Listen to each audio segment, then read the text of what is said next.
e brochelgen et pas de kan bras benag. Neus e kregiara e 1930 evit e chui e 1930 hag a zo tampedam ma fin doare d'em viska gant an doare em gounel.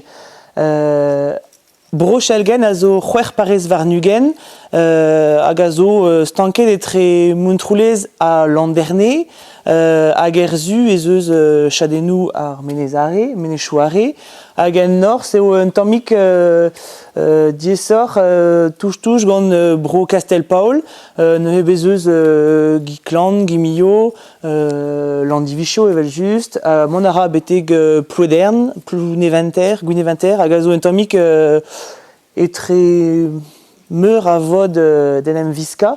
Neus ebez eus c'hwer parez varnugen hag a zoug ar c'hwef hag a zo an evet ar c'hwef sparl.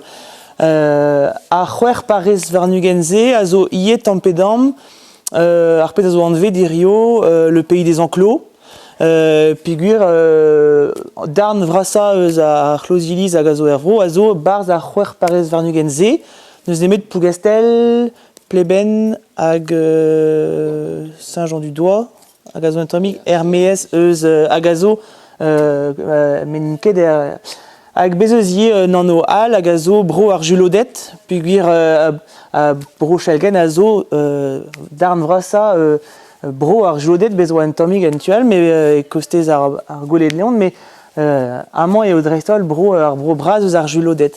Irio an deiz eo Landivicho ar parez braz met naontek vet kantvet a raok e oa ur parez bihan. Landivicho a oa ar pezh an evet un trev deus Gwikorvest, ya. Gwikorvest a oa ar parez. Ha neue a parezioù braz ar vro a oa sizun a Santegonec, dreistol, hag o doa hag a oa daouker braz.